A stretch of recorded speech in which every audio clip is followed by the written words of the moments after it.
I'm back. Pour mon retour, nous allons faire un état des lieux avant le dernier Masters 1000 de l'année Paris-Bercy et surtout les ATP Finals qui se joueront dans quelques semaines en se focalisant sur les ATP 500 de Bâle et de Vienne où Dominic Thiem et Roger Federer se sentaient comme à la maison. C'est parti, on y va, let's go!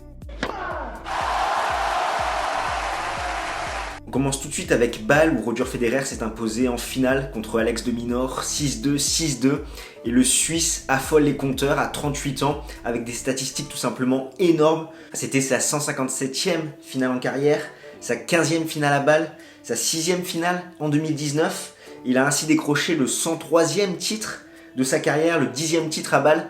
Après, tenez-vous bien, 2006, 2007, 2008, 2010, 2011, 2014, 2015, 2017 et 2018, c'est son 4e titre en 2019 après Dubaï, Miami et Halle. Il n'a plus perdu à Bâle depuis 2013 et pour le voir perdre avant les finales à Bâle, il faut remonter en 2003, soit 13 finales consécutives pour le Suisse chez lui. Et c'est surtout le premier joueur à réaliser 2 décimats sur 2 surfaces différentes, à Halle sur gazon et à Bâle sur dur avec 2 types de conditions différentes en indoor et en outdoor. Si on revient un petit peu au niveau du match, malgré ses 3 titres acquis en 2019, Alex de Minaur n'a pas pesé lourd dans cette finale.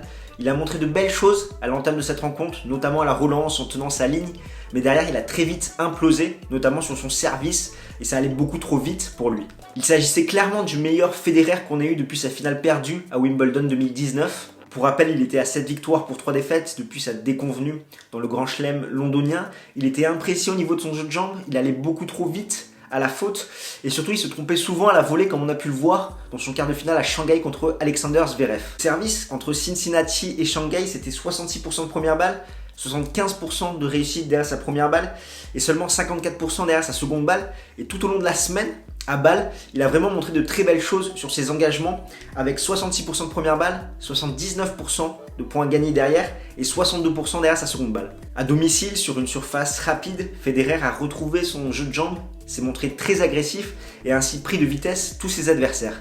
C'est vrai que si on reprend un à un ses différents adversaires, peut-être que sur une surface un petit peu plus lente, il y aurait eu match. Je pense notamment à Albot, qui l'avait un petit peu inquiété à Miami, ou Tsitsipas.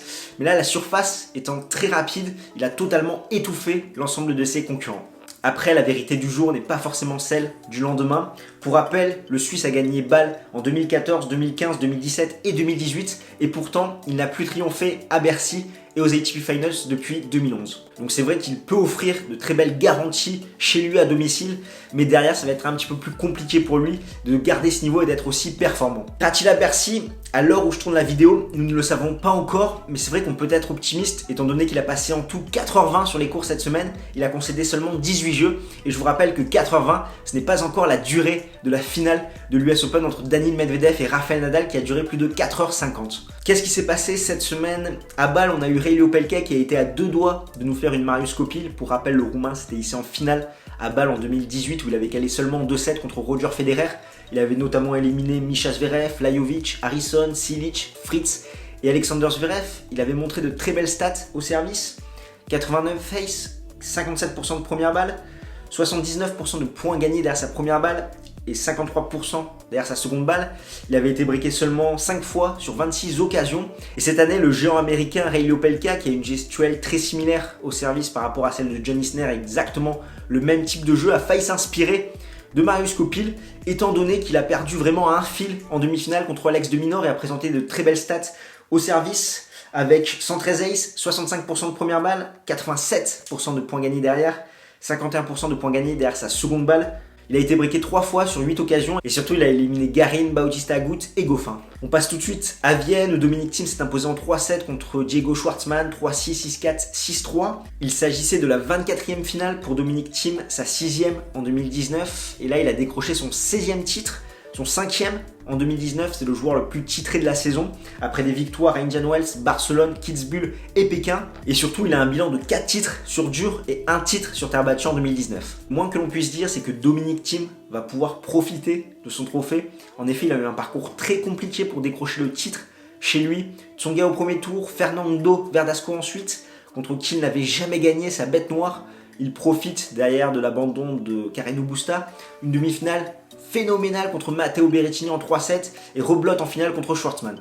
D'ailleurs, si on rentre un petit peu plus en détail dans le scénario de cette finale, ça a été un scénario très similaire à celle de la demi-finale contre Matteo Berrettini. En effet, Dominic Thiem s'est montré très brouillon dans le premier set. Il allait beaucoup trop à la faute, il ne servait pas très bien, 56% de points gagnés derrière sa première balle, seulement 33% derrière sa seconde balle. Et Diego Schwartzmann s'est montré très accrocheur durant ce premier set, il courait partout, il remettait tout, et il relançait très bien, ce qui a fait qu'il a breaké 3 fois son adversaire. Et dans le deuxième et troisième set, Dominic Thiem a rectifié le tir, il ne s'est plus fait breaker une seule fois, et il a remporté plus de 85% des points derrière sa première balle. Et c'est vrai que depuis qu'il collabore avec Nicolas Massou, Dominic Thiem a vraiment su adapter son jeu au dur. Il sert beaucoup mieux, il varie plus ses positions à la relance, il a un petit peu augmenté sa marge de sécurité sur l'ensemble de ses coups, et il utilise beaucoup plus le slice en revers. Là encore, comme pour Roger Federer, la vérité du jour n'est pas forcément celle des lendemains. Pour Dominic Thiem, je rappelle que son titre à Kitzbühel, qui comptait énormément pour lui a coûté beaucoup d'énergie. Derrière, on l'a plus vu jusqu'à la tournée asiatique. Et là, j'ai peur que ce soit un petit peu pareil à Vienne, chez lui, étant donné qu'il a eu un parcours compliqué et que derrière, ça lui a quand même pris pas mal de jus.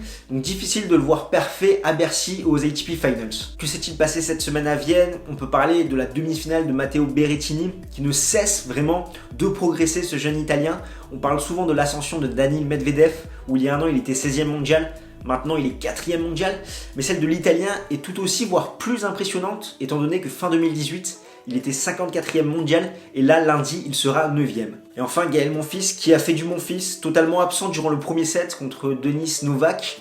On croyait qu'il allait abandonner, finalement il s'impose en 3-7, derrière il fait des matchs plutôt convaincants, avant de s'incliner en demi-finale contre Schwartzmann en 2-7, alors que le Français, s'il s'était imposé à Vienne, aurait pu totalement se relancer dans la course pour Londres. Justement, nous allons pouvoir parler des enjeux à venir, à commencer par les ATP Finals, qui seront les 2 derniers joueurs à se qualifier pour Londres. Actuellement, Alexander Zverev et Matteo Berrettini ont les 2 places restantes, mais David Goffin, Roberto Bautista Agut et Gaël Monfils sont en embuscade, donc ça va être la principale attraction du dernier Masters 1000 de l'année. Concernant les cadors, c'est compliqué de jauger leur motivation, je pense notamment à Rafael Nadal qui revient à la compétition une semaine après son mariage, lui qui n'a plus joué depuis la finale de l'US Open qu'il avait remporté suite à cette blessure à la main. Il a livré une exhibition cette semaine au Kazakhstan pour sa fondation. Il a remporté contre Novak Djokovic 6-3, 3-6, 11-9 au super tie-break.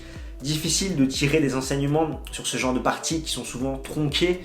Après, je pense que pour lui, à Bercy, le but, c'est vraiment de retrouver du rythme, donc de faire 2-3 matchs, pas forcément de gagner. Pareil pour Roger Federer, je pense que s'il vient jouer à Bercy, il n'a pas envie d'user trop d'énergie, de puiser dans ses réserves pour vraiment bien figurer à Londres. Et finalement, est-ce que ça serait pas Novak Djokovic qui aurait le plus de pression pour ce tournoi? Je rappelle que le lundi 4 novembre, il ne sera plus numéro 1 mondial, il va céder sa place à Rafael Nadal. Peut-être qu'il a envie de faire un petit pied de nez pour montrer que c'est lui le vrai numéro 1 mondial en s'imposant à Bercy, d'autant plus que sur les 9 derniers Masters 1000, il n'en a remporté qu'un seul. À voir ce que ça va donner. En tout cas, nous, on va suivre ça de très près. Au niveau du planning, tu vas retrouver Ben et moi pour suivre un petit peu Paris-Bercy, Riton pour suivre les WTA Finals, et Amine va faire ses grands débuts dans le YouTube Game pour le tirage au sort des ATP Finals dans une dizaine de jours. Donc voilà ce qu'on pouvait dire un petit peu pour le résumé de cette semaine. N'hésite pas dans les commentaires à nous donner ton avis. Toi, qu'est-ce que tu en as pensé? À lâcher un petit pouce bleu si tu as aimé la vidéo, à t'abonner bien sûr à notre chaîne pour ne plus rien manquer de l'actualité tennis. Et on se retrouve très vite. D'ici là, porte-toi bien. Ciao ciao tout le monde.